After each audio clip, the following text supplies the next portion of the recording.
नमस्कार, मैं रविंद्र कुमार आर के स्टडी में आप सबका स्वागत करता हूं। आज के वीडियो में आप देखेंगे भारतीय अर्थव्यवस्था का प्रैक्टिस सेट 4। तो प्रैक्टिस सेट 4 है। इससे पहले आप प्रैक्टिस सेट 3 में आर्थिक नियोजन को देखे थे, उसका शेष भाग प्रैक्टिस सेट 4 में देखिएगा। तो चलिए बिना देर किए हुए वीडियो को शुरुआत करते हैं। आर्थिक नियोजन का शेष भाग देखिए प्रैक्टिस सेट 4 में। पहला प्रश्न देखिए। पहला प्रश्न है, चतुर्थ पंचवर्षीय योजना का उद्देश्य क्या था? देखिए, पंचवर्षीय योजना, चौथी पंचवर्षीय योजना का उद्देश्य, उसके पहले पर चतुर्थ पंचवर्षीय योजना का कार्यकाल बताए थे। और अब देखिए चतुर्थ पंचवर्षीय योजना का उद्देश्य क्या था? तो आंसर होगा स्थिरता के साथ आर्थिक विकास तथा आत्मनिर्भरता। तो चतुर्थ पंचवर्षीय योजना में इसका उद्देश्य था स्थिरता के साथ आर्थिक विकास तथा आत्मनिर्भरता। चलिए दूसरा प्रश्न पर चलते हैं। देखिए, ऑपरेशन फ्लड या श्वेत क्रांति जिसको कह सकते हैं, तो ऑपरेशन फ्लड किस पंचवर्षीय योजना के दौरान प्रारंभ हुई थी? तो देखिए, श्वेत क्रांति चतुर्थ पंचवर्षीय योजना के दौरान प्रारंभ किया गया था। दूध उत्पादन से संबंधित है, तो यह चतुर्थ पंचवर्षीय योजना के दौरान ऑपरेशन फ्लड शुरुआत किया गया था। चलिए तीसरा प्रश्न, पाँचवीं पंचवर्षीय योजना कब से कब तक चला था? पाँचवीं पंचवर्षीय योजना 1974 से 1979 तक। 1974 से 1979 तक याद रखेंगे पाँचवीं पंचवर्षीय योजना। चलिए चौथा प्रश्न पर चलते हैं। पाँचवीं पंचवर्षीय योजना किस मॉडल पर आधारित थी? देखिए, पाँचवीं पंचवर्षीय योजना डीपी धर मॉडल पर आधारित थी। तो डीपी धर को याद रखेंगे, डीपी धर मॉडल। पाँचवां प्रश्न पर चलते हैं। पाँचवीं पंचवर्षीय योजना का मुख्य उद्देश्य क्या था? देखिए, पाँचवीं पंचवर्षीय योजना का मुख्य उद्देश्य गरीबी उन्मूलन और आत्मनिर्भरता था। गरीबी उन्मूलन और आत्मनिर्भरता। छठा प्रश्न पर चलते हैं। छठा प्रश्न है, कब और किस योजना के दौरान 20 सूत्री कार्यक्रम शुरू किया गया था? 20 सूत्री कार्यक्रम की शुरुआत 1975 में पाँचवीं पंचवर्षीय योजना के अंतर्गत किया गया था। चलिए सातवां प्रश्न पर चलते हैं। राष्ट्रीय न्यूनतम आवश्यकता कार्यक्रम तथा काम के बदले अनाज कार्यक्रम। देखिए, राष्ट्रीय न्यूनतम आवश्यकता कार्यक्रम और काम के बदले अनाज कार्यक्रम चलाया गया था। किस पंचवर्षीय योजना के दौरान क्रियान्वित किया गया? तो राष्ट्रीय न्यूनतम आवश्यकता कार्यक्रम तथा काम के बदले अनाज कार्यक्रम किस पंचवर्षीय योजना के दौरान क्रियान्वित किया गया था? तो आंसर होगा पाँचवीं पंचवर्षीय योजना, याद रखेंगे। चलिए आठवां प्रश्न पर चलते हैं। अनवरत योजना कब से कब तक की अवधि के लिए बनाई गई थी? देखिए, अनवरत योजना चलाया गया था। तो अनवरत योजना पाँचवीं पंचवर्षीय योजना के बाद देखिए अनवरत योजना चला था। तो अनवरत योजना 1978 से 1980 तक चलाया गया था। 1978 से 80। नवां प्रश्न देखते हैं। नवां प्रश्न, अनवरत योजना को भारत में लागू करने का श्रेय किसे दिया जाता है? देखिए, अनवरत योजना जो भारत में लागू किया गया था वह जनता पार्टी की सरकार द्वारा किया गया था और डीटी लकड़वाला को श्रेय दिया जाएगा। तो डीटी लकड़वाला ने शुरुआत किए थे और जनता पार्टी की सरकार उस समय थी। तो चलिए 10वां प्रश्न पर चलते हैं। छठी पंचवर्षीय योजना कब से कब तक चली थी? छठी पंचवर्षीय, पाँचवीं पंचवर्षीय योजना के बाद अनवरत योजना चला 1980 तक। अब छठी पंचवर्षीय योजना का शुरुआत हुआ 1980 से 85। 5 वर्षीय योजना है। पंचवर्षीय योजना 5 वर्ष के लिए है। तो 80 से 85 छठी पंचवर्षीय योजना। 11वां प्रश्न पर चलते हैं। छठी पंचवर्षीय योजना किस मॉडल पर आधारित है? देखिए, छठी पंचवर्षीय योजना आगत निर्गत मॉडल पर आधारित है। आउटपुट इनपुट मॉडल है। हालांकि परीक्षा की दृष्टि से उतना महत्वपूर्ण नहीं है। 5वीं पंचवर्षीय योजना किस मॉडल पर आधारित है ये सब महत्वपूर्ण है, लेकिन ये उतना प्रश्न को नहीं पूछा जाता है, फिर भी याद रखेंगे, हो सकता है पूछ ही दे। चलिए 12वां प्रश्न पर चलते हैं। छठी पंचवर्षीय योजना का मुख्य उद्देश्य क्या था? छठी पंचवर्षीय योजना का मुख्य उद्देश्य गरीबी उन्मूलन के साथ रोजगार वृद्धि। देखिए, गरीबी उन्मूलन और रोजगार वृद्धि छठी पंचवर्षीय योजना का मुख्य उद्देश्य था। 13वां प्रश्न पर चलते हैं। 7वीं पंचवर्षीय योजना कब से कब तक चली थी? ये 7वीं पंचवर्षीय योजना 1985 से 1990 तक, 1985 से 90। 14वां प्रश्न पर चलते हैं। 7वीं पंचवर्षीय योजना का प्रमुख उद्देश्य क्या था? 7वीं पंचवर्षीय योजना का प्रमुख उद्देश्य जनसंख्या नियंत्रण, रोजगार वृद्धि था। जनसंख्या नियंत्रण और रोजगार वृद्धि। 15वां प्रश्न पर चलते हैं। दूसरी योजना अवकाश कब से कब तक चला था? देखिए, योजना अवकाश चला था। पहली योजना अवकाश 3 पंचवर्षीय योजना के बाद योजना अवकाश हुआ था, और ये देखिए द्वितीय योजना अवकाश 1990 से 92 तक चला था। 1990 से 92 तक चला था। 7वीं पंचवर्षीय योजना किस कारण से असफल रहा? देखिए, 7वीं पंचवर्षीय योजना उतना सफल नहीं हुआ, असफल हो गया था। तो इसका कारण था राजनीतिक अस्थिरता तथा आर्थिक संकट के कारण 7वीं पंचवर्षीय योजना असफल रहा। 17वां प्रश्न पर चलते हैं। 8वीं पंचवर्षीय योजना कब से कब तक चली थी? 8वीं पंचवर्षीय योजना को याद रखेंगे 92 से 97, 92 से 97 तक। 18वां प्रश्न पर चलते हैं।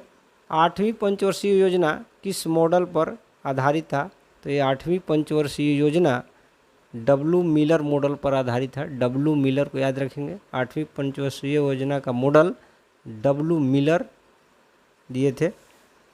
चलिए 19वां प्रश्न पर चलते हैं। 8वीं पंचवर्षीय योजना का प्रमुख उद्देश्य क्या था? देखिए, 8वीं पंचवर्षीय योजना का मुख्य उद्देश्य सर्वांगीण मानव विकास, सर्वांगीण मानव विकास। चलिए 20वां प्रश्न पर चलते हैं। 9वीं पंचवर्षीय योजना कब से कब तक चला था? 9वीं पंचवर्षीय योजना 1997 से 2002 तक चला था। 9वीं पंचवर्षीय योजना 1997 से 2002 तक। 21वां प्रश्न। 9वीं पंचवर्षीय योजना किस मॉडल पर आधारित था? देखिए, 9वीं पंचवर्षीय योजना आगत निर्गत मॉडल, आउटपुट इनपुट मॉडल पर आधारित था। 22वां प्रश्न पर चलते हैं। 9वीं पंचवर्षीय योजना का प्रमुख उद्देश्य क्या था? देखिए, 9वीं पंचवर्षीय योजना का प्रमुख उद्देश्य न्यायपूर्ण वितरण एवं समानता के साथ विकास, न्यायपूर्ण वितरण एवं समानता के साथ विकास। 23वां प्रश्न पर चलते हैं। 10वीं पंचवर्षीय योजना कब से कब तक चला था? देखिए, 9वीं के बाद 10वीं पंचवर्षीय योजना चला 2002 से 2007, याद रखेंगे 2002 से 2007। 24वां प्रश्न पर चलते हैं। 11वीं पंचवर्षीय योजना कब से कब तक चला? देखिए, 11वीं पंचवर्षीय योजना 2007 से 2012 तक चला था, 2012। 25वां प्रश्न पर चलते हैं। 11वीं पंचवर्षीय योजना का प्रमुख उद्देश्य किस लक्ष्य को प्राप्त करना था? 11वीं पंचवर्षीय योजना का मुख्य लक्ष्य था तीव्र धारणीय और अधिक समावेशी विकास, तीव्र धारणीय और अधिक समावेशी विकास को लक्ष्य रखा गया था। 26वां प्रश्न पर चलते हैं। इंडिया विजन 2020 किसने और कब जारी किया था? देखिए, इंडिया विजन 2020 किसने और कब जारी किया था? तो आंसर होगा SP गुप्ता 2002 में। 2002 में इंडिया विजन लागू किया गया था। विश्व के लगभग कितना प्रतिशत नितांत रूप से निर्धन भारत में रहते हैं? कुल जनसंख्या का, विश्व के कुल जनसंख्या का में जितनी गरीबी है उसका आधा भाग यानी 50% भारत में निर्धन रहते हैं। पूरे विश्व में जितने लोग गरीब हैं उसका 50% निर्धन लोग, गरीब लोग भारत में रहते हैं। तो 50% याद रखेंगे। 28वां प्रश्न पर चलते हैं। 12वीं पंचवर्षीय योजना के अध्यक्षता कौन किए थे? देखिए 12वीं पंचवर्षीय योजना मनमोहन सिंह, प्रधानमंत्री मनमोहन सिंह के शासनकाल में चला था। 2012 से 17 तक चला था ये योजना। तो उस समय प्रधानमंत्री मनमोहन सिंह थे और पंचवर्षीय योजना का जो अध्यक्ष, योजना आयोग के अध्यक्ष जो होते हैं वो तत्कालीन उस समय के प्रधानमंत्री होते हैं। तो 12वीं पंचवर्षीय योजना के समय प्रधानमंत्री मनमोहन सिंह थे, इसीलिए अध्यक्षता मनमोहन सिंह ने किए थे। चलिए 29वां प्रश्न पर चलते हैं। 12वीं पंचवर्षीय योजना को में सकल घरेलू उत्पाद में कितना प्रतिशत वृद्धि का दर प्राप्त करने का लक्ष्य रखा गया था? देखिए 12वीं पंचवर्षीय योजना में सकल घरेलू उत्पाद जीडीपी का जो परसेंट जो रखा गया था वो 8% विकास का दर रखा गया था। 8% लक्ष्य प्राप्त करने का 8% लक्ष्य प्राप्त करना था 12वीं पंचवर्षीय योजना में। चलिए 30वां प्रश्न पर चलते हैं। प्रथम पंचवर्षीय योजना में राष्ट्रीय आय में कितनी प्रतिशत वृद्धि की दर प्राप्त करना था? देखिए जो प्रथम पंचवर्षीय योजना था जिसमें 1.2% लक्ष्य रखा गया था और वास्तव में वृद्धि 4.6% हुआ था, यानी लक्ष्य से बहुत ज़्यादा वृद्धि हुआ था। तो ये भी याद रखेंगे। 31वां प्रश्न पर चलते हैं। अटल नवप्रवर्तन यानी इनोवेशन, अटल नवप्रवर्तन मिशन किसके अधीन स्थापित किया गया था? तो ये अटल नवप्रवर्तन नीति आयोग ने स्थापित किया था। नीति आयोग को याद रखेंगे। योजना आयोग में जो पंचवर्षीय योजना चला तो 12वीं पंचवर्षीय योजना 12 से 17 तक जब चला था, उसके बाद उसके बीच में ही पंचवर्षीय योजना को समाप्त करके, योजना आयोग को समाप्त करके नीति आयोग का गठन कर दिया गया था। तो नीति आयोग को याद रखेंगे। अटल नवप्रवर्तन मिशन किसके अधीन स्थापित किया गया था? तो आंसर होगा नीति आयोग। 32वां प्रश्न पर चलते हैं। भारत सरकार ने नीति आयोग की स्थापना किसका स्थान लेने के लिए की है? देखिए नीति आयोग योजना आयोग का स्थान लिया है। योजना आयोग ही नीति आयोग हो गया है, उसका नाम बदल दिया गया है नीति आयोग। योजना आयोग का नाम बदल दिया गया है नीति आयोग, जो 12वीं पंचवर्षीय योजना के दौरान ही ऐसा किया गया था। तो चलिए 33वां प्रश्न पर चलते हैं। नीति का पूर्ण रूप क्या है? देखिए नीति आयोग जो लागू हुआ था, नीति आयोग नाम रखा गया था योजना आयोग का, तो उसमें नीति का पूर्ण रूप क्या है? तो नीति का पूर्ण रूप होगा national institution for transforming. National institution for transforming नीति का पूर्ण रूप है नेशनल इंस्टीट्यूशन फॉर ट्रांसफॉर्मिंग। चलिए आगे 34वां प्रश्न पर चलते हैं। नीति आयोग के उपाध्यक्ष किसके द्वारा नियुक्त किए जाते हैं? देखिए योजना आयोग के भी उपाध्यक्ष की नियुक्ति प्रधानमंत्री करते थे, क्योंकि प्रधानमंत्री ही योजना आयोग के अध्यक्ष होते थे। अब जब नीति आयोग लागू हो गया है तो नीति आयोग के भी अध्यक्ष प्रधानमंत्री ही होंगे और प्रधानमंत्री ही उपाध्यक्ष की नियुक्ति करते हैं। तो प्रधानमंत्री के द्वारा नीति आयोग का उपाध्यक्ष की नियुक्ति होती है। चलिए 35वां प्रश्न पर चलते हैं। योजना आयोग किस मॉडल पर आधारित था? देखिए योजना आयोग, जब भारत में योजना आयोग लागू हुआ था, पंचवर्षीय योजना आयोग का गठन 1950 में हुआ था। 51 से 56 प्रथम पंचवर्षीय योजना चालू हुआ था। उसके बाद तक से 12 पंचवर्षीय योजना अब तक चल चुका है। उसके बाद उसके बीच में ही नीति आयोग का गठन करके योजना आयोग को समाप्त कर दिया गया, नया नाम नीति आयोग रखा गया। तो ये योजना आयोग जो चलाया गया था भारत में, वह रूसी मॉडल पर आधारित था। रूसी मॉडल सोवियत रूस का मॉडल है, तो उसी मॉडल पर आधारित था। 36वां प्रश्न पर चलते हैं। नीति आयोग किस मॉडल पर आधारित था? देखिए नीति आयोग, योजना आयोग तो रूसी मॉडल पर आधारित था, लेकिन नीति आयोग रूसी मॉडल पर आधारित नहीं था। यह भारतीय विद्वानों के मॉडल था। भारत के ही विद्वान लोग, भारत के ही अर्थशास्त्री लोग, विद्वान लोग नीति आयोग का मॉडल तैयार किए थे। तो चलिए 37वां प्रश्न पर चलते हैं। कृषि क्षेत्र में उत्पादकता मुख्यतः कितने तत्वों पर निर्भर करता है? देखिए कृषि क्षेत्र में उत्पादकता बढ़ाने के लिए, कृषि क्षेत्र में बढ़ावा देने के लिए, उसकी उत्पादकता को बढ़ाने के लिए 2 तत्वों पर निर्भर करता है। सबसे पहला तो संस्थागत सुधार करने की ज़रूरत है, और दूसरा तकनीकी सुधार। संस्थागत सुधार का मतलब कि उसके नियम कानून में सुधार करना, भूमि के नियम कानून और कृषि के नियम कानूनों में सुधार करना। और तकनीकी सुधार का मतलब कि उत्तम खाद, बीज, सिंचाई, ये सब की सुविधा को तकनीकी सुधार कहा जाएगा।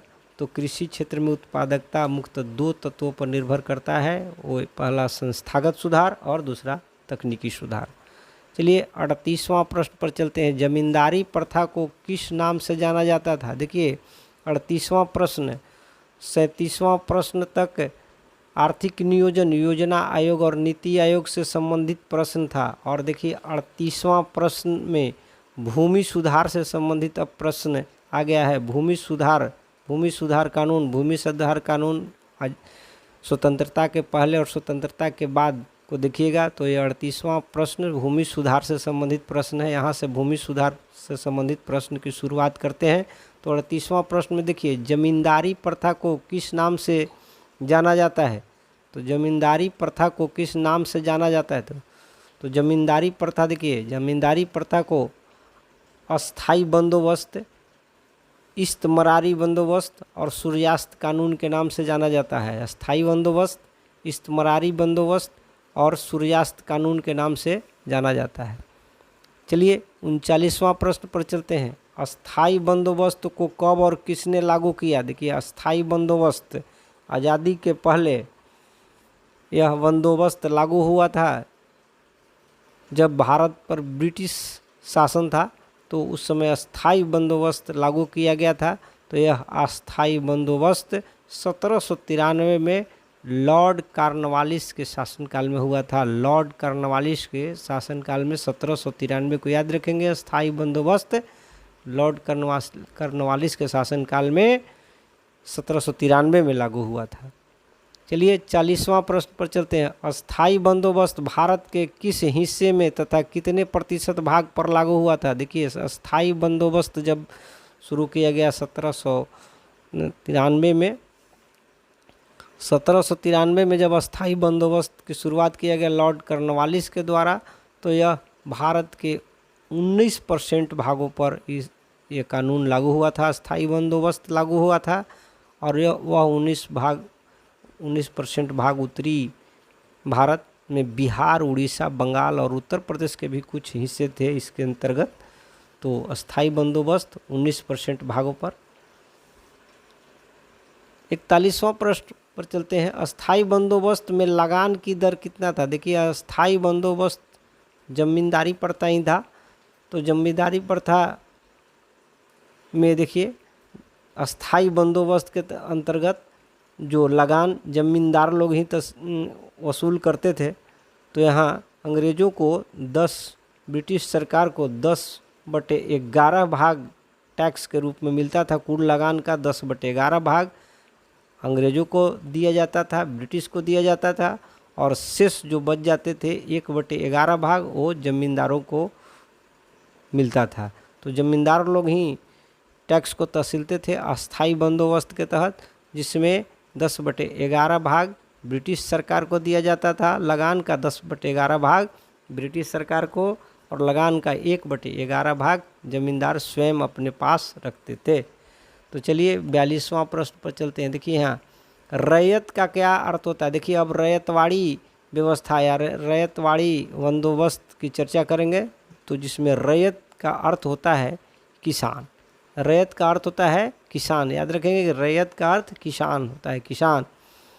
तो चलिए 43वां प्रश्न पर चलते हैं। रैयतवाड़ी बंदोबस्त के जन्मदाता किसे माना जाता है? देखिए रैयत बंदोबस्त के जन्मदाता, रैयत बंदोबस्त या रैयत व्यवस्था की शुरुआत टॉमस मुनरो और कैप्टन रीड, टॉमस मुनरो और कैप्टन रीड ने किया था। तो रैयतवाड़ी व्यवस्था की शुरुआत टॉमस मुनरो और कैप्टन रीड को याद रखेंगे।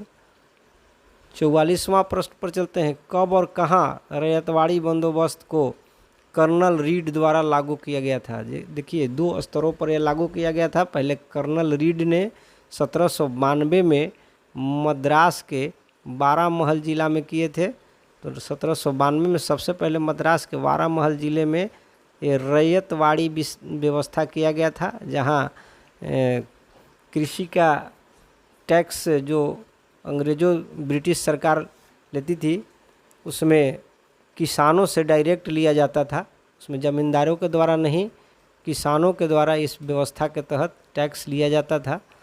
तो चलिए 45वां प्रश्न पर चलते हैं। रैयतवाड़ी बंदोबस्त को कब और कहाँ टॉमस मुनरो द्वारा लागू किया गया था? देखिए, टॉमस मुनरो ने 1820 में पूरे मद्रास में लागू किए थे, 1820 में पूरे मद्रास में।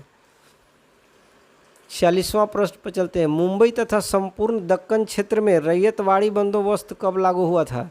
तो मुंबई और संपूर्ण दक्कन क्षेत्र में रैयतवाड़ी बंदोबस्त 1825 में लागू गया था 1825 को याद रखेंगे। तो चलिए 47वां प्रश्न पर चलते हैं। रैयतवाड़ी बंदोबस्त के अंतर्गत कितने प्रतिशत भूभाग शामिल थे? तो देखिए, रैयतवाड़ी बंदोबस्त के तहत 51% भारत के 51% भाग शामिल थे और 19% अस्थाई बंदोबस्त के थे। तो यहाँ देखिए 48 प्रश्न पर चलते हैं। रैयतवाड़ी बंदोबस्त में लगान की दर कितना भाग निश्चित था? देखिए, यहाँ किसानों से डायरेक्ट टैक्स तसीला जाता था ब्रिटिश सरकार द्वारा, किसानों से डायरेक्ट टैक्स लिया जाता था। तो वह टैक्स था कुल उपज का 1/2, आधा भाग टैक्स के रूप में ब्रिटिश सरकार किसानों से ले लेता था। तो चलिए 49वां प्रश्न पर चलते हैं कि महाल का अर्थ क्या है? देखिए, महालवाड़ी व्यवस्था, महालवाड़ी बंदोबस्त पर चर्चा करेंगे, जिसमें महाल का अर्थ होता है गांव, महाल का अर्थ होता है गांव, और इसी से महालवाड़ी व्यवस्था अब हुआ, महालवाड़ी व्यवस्था। तो चलिए, महालवाड़ी बंदोबस्त का जनक किसे माना जाता है? तो महालवाड़ी बंदोबस्त का जनक हॉल्ट मैकेंजी को माना जाता है। यह महालवाड़ी व्यवस्था गांव स्तर पर, ग्रामीण स्तर पर ब्रिटिश सरकार द्वारा टैक्स लिया जाता था। ग्रामीण स्तर पर किसी को मुखिया बना करके उसी के द्वारा टैक्स वसूलने की व्यवस्था थी। तो यह महालवाड़ी व्यवस्था की शुरुआत हॉल्ट मैकेंजी ने किया था। तो ये था हमारा भारतीय अर्थव्यवस्था का प्रैक्टिस सेट 4। तो जल्द ही भारतीय अर्थव्यवस्था का प्रैक्टिस सेट 5 लेकर के आएंगे। तो वीडियो को हम यहीं पर समाप्त करेंगे। वीडियो देखने के लिए आप सबको बहुत बहुत धन्यवाद।